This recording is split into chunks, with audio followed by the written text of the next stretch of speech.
Halo para dosen pemula, kolega dosen, sahabat-sahabat saya, para dosen di seluruh Indonesia.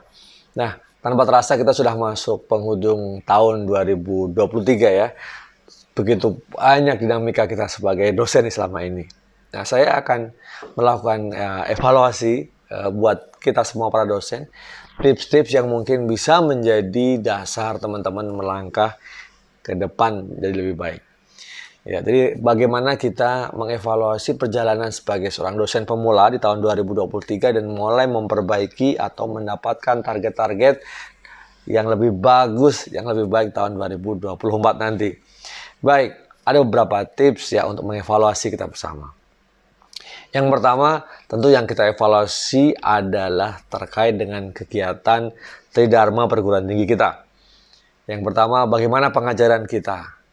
Bagaimana kualitas pengajaran kita dan juga mata kuliah-mata kuliah yang kita ajarkan. Di situ kita bisa mendapatkan feedback ya. Biasanya setiap akhir semester kita dapat feedback dari 360 derajat ya, dari mahasiswa, dari kolega, dan juga mungkin dari karyawan lainnya ya.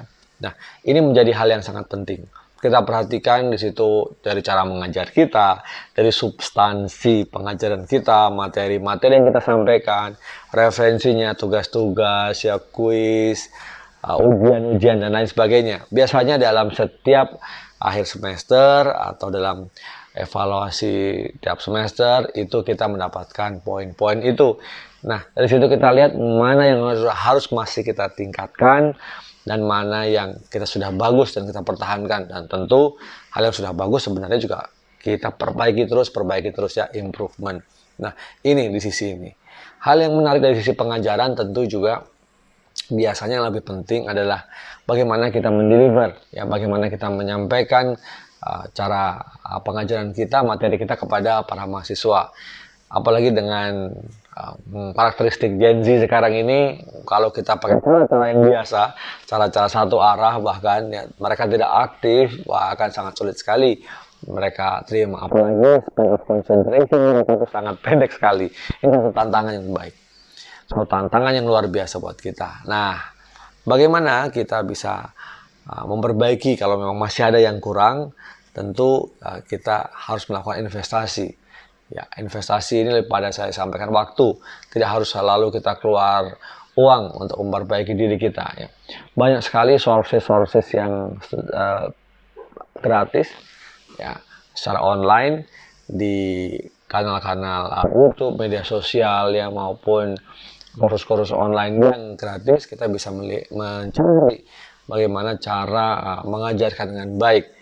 Nah, ini menjadi hal yang sangat penting sekali. Nah, ini satu hal ya di bagian pengajaran yang menurut saya penting diperhatikan untuk teman-teman semua.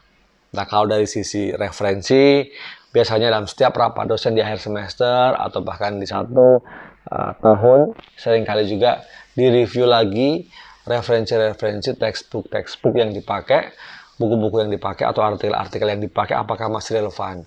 Saya menyarankan textbook biasanya agak panjang ya, 2-3 tahun, apalagi kalau buku itu bagus dan edisinya ada edisi revisi, alangkah baiknya kita gunakan itu. Tetapi jangan lupa yang lebih penting adalah additional materialsnya. Nah, di sini material-material tambahan juga kita bisa dapatkan dari berbagai sumber terpercaya secara online juga ya.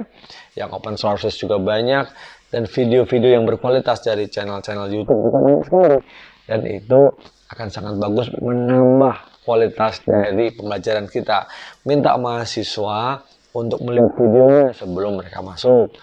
Kalau kelihatan bahwa selama kita perkuliahan dan sepertinya mereka belum membaca, ya, atau mereka belum melihat videonya, oke, kita minta kita sama-sama melihat videonya pada waktu itu.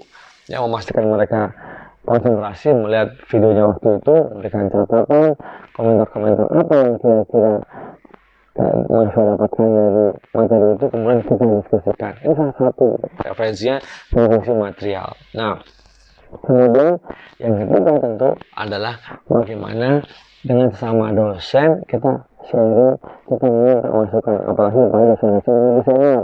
yang mungkin lihat dari penilaian sesuai atau kolega, ini dosen yang bagus nih, pengajarannya bagus. Jadi kita tidak berhenti intinya untuk belajar kepada siapapun, kepada dosen yang senior, dosen yang berpengalaman, maupun kolega dosen yang sama-sama baru, tetapi delivery yang bagus, pengajaran yang bagus, referensi yang juga bagus, dan juga disukai oleh mahasiswa.